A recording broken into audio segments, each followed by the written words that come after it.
সুপ্রিয় ভিউয়ার্স, আমি মোহাম্মদ জুবায়ের আহমদ জুবের আজকে উপস্থিত হয়েছি শিক্ষামূলক অত্যন্ত গুরুত্বপূর্ণ একটি বিষয় নিয়ে। আজকে আলোচনা করছি প্রাথমিক বিদ্যালয় স্থাপন, অনুমোদন এবং সরকারিকরণ সম্পর্কে।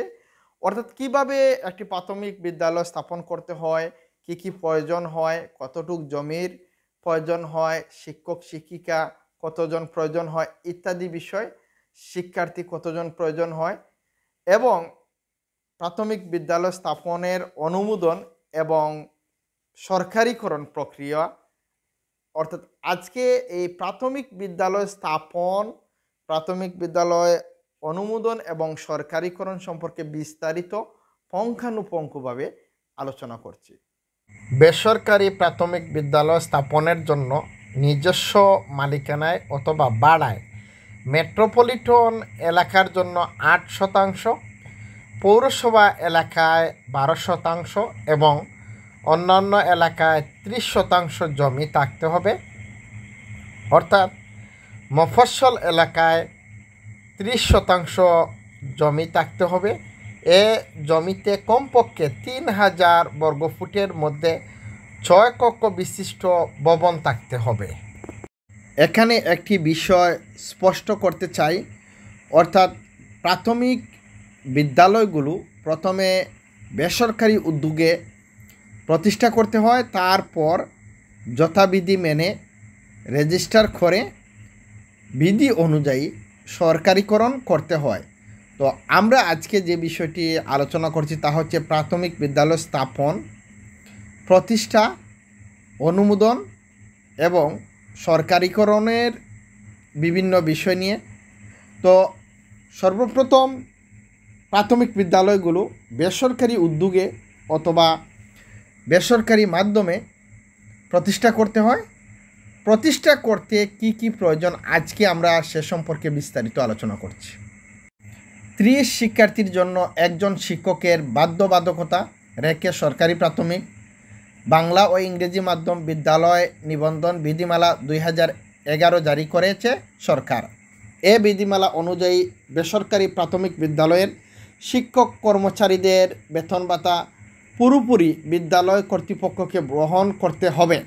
বিষয়টি আমি আবারও বলছি, এ বিধিমালা অনুযায়ী বেসরকারি প্রাথমিক বিদ্যালয়ের শিক্ষক কর্মচারীদের বেতন ভাতা পুরোপুরি বিদ্যালয় কর্তৃপক্ষকে বহন করতে হবে। এছাড়া প্রতিটি বিদ্যালয়ের জন্য বেসরকারি প্রাথমিক বিদ্যালয় সংরক্ষিত তহবিল এবং বেসরকারি প্রাথমিক বিদ্যালয় সাধারণ তহবিল নামে দুটি তহবিল রাখা বাধ্যবাধকতা করা হয়েছে। এ বিষয়ে প্রাথমিক ও গণশিক্ষা মন্ত্রণালয় স্পষ্টত প্রজ্ঞাপন জারি করেছে। বিদ্যালয় নিবন্ধন বেসরকারি প্রাথমিক বাংলা ও ইংরেজি মাধ্যম বিদ্যালয় নিবন্ধন বিধিমালা 2011 অনুযায়ী নিবন্ধনের প্রাথমিক অনুমতির জন্য মেট্রোপলিটন ও বিভাগীয় শহরের বিদ্যালয়গুলোকে 5000, জেলা শহরে 3000 এবং উপজেলা সদরসহ অন্যান্য স্থানের স্কুলগুলোকে 2000 টাকা দিয়ে নির্দিষ্ট ফরমে আবেদন করতে হবে। অর্থাৎ মফস্বলের ক্ষেত্রে 2000 টাকা দিয়ে আবেদন করতে হবে, আর মেট্রোপলিটনের ক্ষেত্রে 5000 টাকা এবং জেলা সদরের ক্ষেত্রে 3000 টাকা দিয়ে আবেদন করতে হবে প্রাথমিক বিদ্যালয় নিবন্ধন করতে হলে বা রেজিস্টার করতে হলে। আবেদনের 60 দিনের মধ্যে সংশ্লিষ্ট বিভাগীয় উপপরিচালক কাগজপত্র যাচাই বাছাই করে প্রাথমিক ও গণশিক্ষা মন্ত্রণালয়ে সুপারিশ পাঠাবে। সব ঠিক থাকলে মন্ত্রণালয়ের মূল্যায়ন কমিটি সংশ্লিষ্ট বিদ্যালয়কে 1 বছরের জন্য প্রাথমিক অনুমতি দেবে। প্রাথমিক অনুমতি পাওয়ার 1 বছরের মধ্যে অস্থায়ী নিবন্ধনের জন্য আবেদন করতে হবে স্কুলগুলোকে। এক্ষেত্রে মেট্রোপলিটন ও বিভাগীয় শহরের বিদ্যালয়কে 6000, জেলা শহরের 4000 এবং উপজেলা সদরসহ অন্যান্য স্থানের বিদ্যালয়কে অর্থাৎ মফস্বলের বিদ্যালয়কে 3000 টাকা দিয়ে নির্দিষ্ট ফরমে আবেদন করতে হবে। নিবন্ধনকারী কর্তৃপক্ষ বিদ্যালয়ের ছাত্রছাত্রী ভর্তি, উপস্থিতি, প্রাথমিক শিক্ষা সমাপনী চক্রের হার, সমাপনী পরীক্ষা এবং বৃত্তি পরীক্ষার ফলাফলের ভিত্তিতে বিদ্যালয় সরেজমিন পরিদর্শন করে 3 বছরের জন্য অস্থায়ী নিবন্ধন দেবে। অস্থায়ী নিবন্ধনের মেয়াদ শেষ হওয়ার 60 দিন আগে স্থায়ী নিবন্ধনের আবেদন করতে হবে।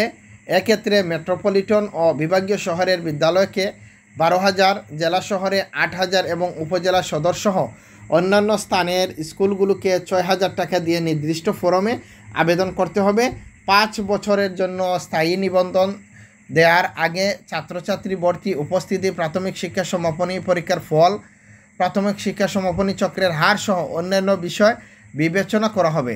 স্থায়ী নিবন্ধন পাওয়ার পর আগের অর্ধেক ফি জমা দিয়ে 5 বছর পর পর তা নবায়ন করা যাবে। বেসরকারি বিদ্যালয় প্রতিষ্ঠার ক্ষেত্রে অবশ্যই 3য় শ্রেণী পর্যন্ত শিক্ষার্থী ভর্তি করে পাঠদান শুরু করতে হবে।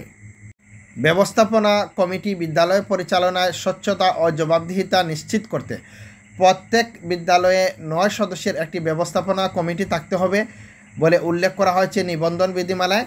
সংশ্লিষ্ট বিদ্যালয়ের প্রধান শিক্ষক পদাধিকার বলে ওই কমিটির সদস্য সচিব হবেন।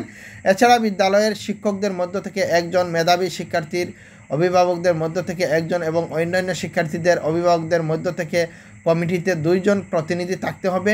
এছাড়া উদ্যোক্তা বা প্রতিষ্ঠাতা 3 জন প্রতিনিধি মনোনীত করতে পারবেন। অন্য প্রতিনিধি হবেন পার্শ্ববর্তী নিকটতম সরকারি প্রাথমিক বিদ্যালয়ের প্রধান শিক্ষক। তবে বিদ্যালয়ের উদ্যোক্তা বা প্রতিষ্ঠাতার সংখ্যা 3 জনের বেশি হলে তাদের মধ্য থেকে নির্বাচনের মাধ্যমে প্রতিনিধি নির্বাচন করতে হবে। তহবিল নিবন্ধন নীতিমালা অনুযায়ী প্রতিটি বিদ্যালয়ে একটি সংরক্ষিত এবং একটি সাধারণ তহবিল রাখতে হবে।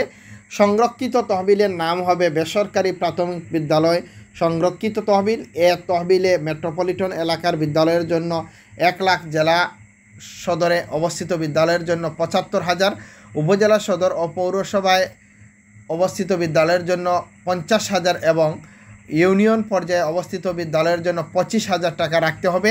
নিবন্ধন কর্তৃপক্ষের অনুমোদন ছাড়া এ তহবিলের অর্থ উঠানো যাবে না।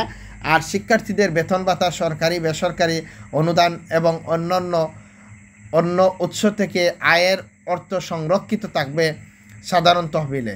ব্যক্তির নামে স্থাপিত বিদ্যালয়ের ক্ষেত্রে 3 লাখ টাকা বিদ্যালয়ের স্থায়ী আমানত হিসেবে সংরক্ষিত তহবিলে জমা রাখার বাধ্যবাধকতা দেওয়া হয়েছে এই বিধিমালায়।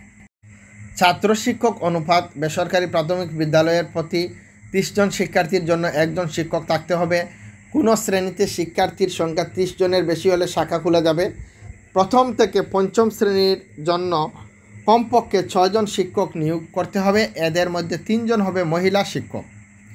ভূমি ও ভবন বেসরকারি প্রাথমিক বিদ্যালয় স্থাপনের জন্য নিজস্ব মালিকানায় অথবা ভাড়ায় মেট্রোপলিটন এলাকার জন্য 8%, পৌরসভায় 12% এবং অন্যান্য এলাকায় 30% জমি থাকতে হবে। এ জমিতে কমপক্ষে 3,000 বর্গফুটের মধ্যে 6 কক্ষ বিশিষ্ট ভবন থাকতে হবে। তবে কোনো বিদ্যালয়ে নিম্ন মাধ্যমিক, মাধ্যমিক বা উচ্চ মাধ্যমিক ও সমমানের পাঠদানের সুযোগ থাকলে ওই বিদ্যালয়ের ভবনের আয়তন হতে হবে 15,000 বর্গফুট। নিম্ন মাধ্যমিক ও মাধ্যমিক বা সমমানের পাঠদানের সুযোগ থাকলে ভবনের আয়তন হতে হবে 9,000 বর্গফুট। প্রত্যেক বিদ্যালয়ে একটি করে গ্রন্থাগার, বিশুদ্ধ পানি ও টয়লেটের ব্যবস্থা, ইংরেজি ভাষা ও তথ্য প্রযুক্তির উপর গুরুত্বারোপ, চিকিৎসা, খেলাধুলা সামগ্রী, শিক্ষা সফর ও বনভোজনের ব্যবস্থা এবং জাতীয় কর্মসূচিতে বাধ্যতামূলক অংশগ্রহণ নিশ্চিত করতে বলা হয়েছে নিবন্ধন বিধিমালায়। এখানে উল্লেখযোগ্য একটি বিষয় হচ্ছে নিবন্ধন করার পর যথাবিধি স্থায়ীভাবে অনুমোদন পাওয়ার পর অর্থাৎ স্থায়ীভাবে নিবন্ধিত হবার পর যে কোনো প্রাথমিক বিদ্যালয়কে সরকারি বিধি মেনে প্রাথমিক অধিদপ্তরের আওতাধীন হয়ে সরকারিকরণের প্রক্রিয়া করা যেতে পারে। তবে এখানে বিষয়টি স্পষ্ট করতে চাই, সরকারিকরণ করতে গেলে সরকারের বিধিবিধান মেনে সরকারের ঘোষণা অনুযায়ী সরকারিকরণ করতে হবে। তার পূর্বে প্রাথমিক বিদ্যালয়কে ব্যক্তি উদ্যোগে স্থাপন করে রেজিস্ট্রেশন বা নিবন্ধন করতে হবে এবং রেজিস্টার প্রাথমিক বিদ্যালয় হিসেবে বেশ কিছুদিন বা কয়েকটি বছর পরিচালনা করতে হবে। তারপর সরকারি নিয়ম মেনে বা সরকারি ঘোষণার সাথে সাথে উক্ত রেজিস্ট্রিকৃত বা নিবন্ধিত প্রাথমিক বিদ্যালয় একসময় জাতীয়করণের আওতাভুক্ত হবে অথবা নিয়ম বিধি মেনে সরকারিকরণ করা হবে। তথ্যসূত্র প্রাথমিক ও গণশিক্ষা অধিদপ্তর ও বিডি নিউজ 24। আজকে এই পর্যন্ত। সবাই ভালো থাকুন, সুস্থ থাকুন। ধন্যবাদ সবাইকে।